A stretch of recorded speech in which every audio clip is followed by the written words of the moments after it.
PCR Pakistan ప్రధానమంత్రి కూడా మాట్లాడారు.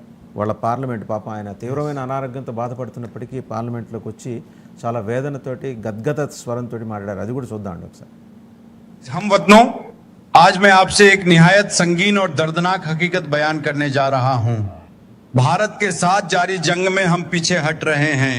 हमारी अफवाज बहादुरी से लड़ रही हैं, लेकिन वसाइल की कमी, सियासी तन्हाई और दुश्मन की ताकत ने हमें मुश्किल में डाल दिया है। अफसोस के साथ कहना पड़ता है कि तुर्की के अलावा कोई मुल्क हमारे साथ नहीं खड़ा हुआ। ना अरब दुनिया, ना चीन, ना ही कोई और ताकतवर ममालिक, सबने हमारी पुकार को नजरअंदाज कर दिया है। मेरा दिल बहुत बोझल है जब मैं कहता हूं कि अगर यही हालात रहे तो जल्द पाकिस्तान दुश्मन के कब्जे में जा सकता है। हमारी सरजमीन, हमारी खुदमुख्तारी, हमारे ख्वाब, सब कुछ खतरे में है। मैं अपने तमाम हमवतन से दरख्वास्त करता हूं, ये वक्त मायूसी का नहीं है, ये वक्त है अपने आखिरी पाकिस्तान को बचाने का, ये वक्त है कुर्बानी देने का। हम झुकेंगे नहीं, हम रुकेंगे नहीं। अगर हम सब एक हो जाएं तो कोई ताकत पाकिस्तान को मिटा नहीं सकती। पाकिस्तान जिंदा रहेगा अगर हम उसका दिफा पूरी जान से करें। अल्लाह हमारे साथ हो।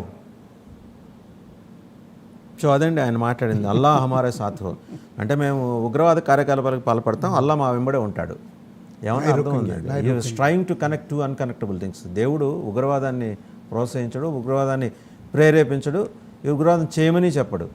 వాళ్ళు మాట్లాడాల్సిన నాన్ సెన్స్ అంతా మాట్లాడి చివరిలో దేవుడికి అట్రిబ్యూట్ చేసేసి జనాల్ని రిలీజియస్గా ఫెనటిక్ వేలో తీసుకెళ్ళటం. రెండోది ఆయన ఒక మాట అన్నాడు, పాకిస్తాన్ దుష్మన్కి కబ్జామే జా సక్తా హై అంటే మనం దుష్మన్ శత్రువులో ఎప్పుడు మనం కబ్జా చేస్తామట అంటే ఆ భయం అయితే ఉంది. కబ్జా చేయడం అంటే మనం ఏది పోగొట్టుకున్నామో అనవసరంగా అది మళ్ళీ మనం తెచ్చేసుకుంటామని. అది తుర్కీకి అలావా కోయి నహీ హమారే సాత్ హై, అరబ్ నా చీనీ హమారే సాత్ హై అన్నాడు. అరబ్ దేశాలు రాలేదు, చైనా రాలేదు, వాళ్ళ ఇంట్లో పోర్ట్లు కట్టుకుంటున్న చైనాయే రాలేదు, పక్కనున్న సాటి అరబ్ దేశాలు రాలేదు అన్నప్పుడే వాళ్ళ ఉగ్రవాద భావజాలం, రోగ్ స్టేట్ అట్మాస్ఫియర్ని వాళ్ళు ఎక్స్పీరియన్స్ అయ్యారని అర్థం. చైనా అంటే చైనాకి కొన్ని స్ట్రాటజిక్ రీజన్స్ ఉంటాయి రాకపోవడానికి. దొంగ దెబ్బ తీయటంలో వాళ్ళు ఎప్పుడూ పిచ్చి ఎత్తుగడలు వేసుకుంటూ ముందుకెళ్తుంటారు. పాకిస్తాన్ ప్రధానమంత్రి మాట్లాడిన దాంట్లో చూసారా చాలా వేదనతోటి, పాకిస్తాన్ దుష్మన్కి కబ్జామే జా సక్తా high. Self contradicting.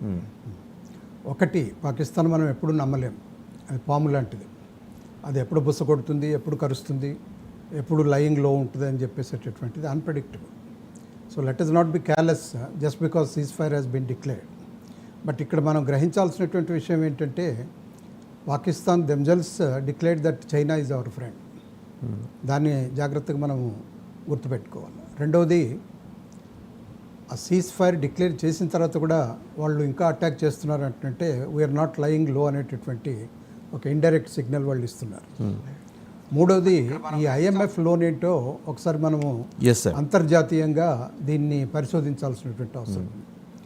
1971లో Bangladesh genocide జరిగిన తర్వాత మారణహోమం, మారణకాండ, ఇమీడియట్గా ఐఎంఎఫ్ లోన్ వచ్చింది పాకిస్తాన్కి.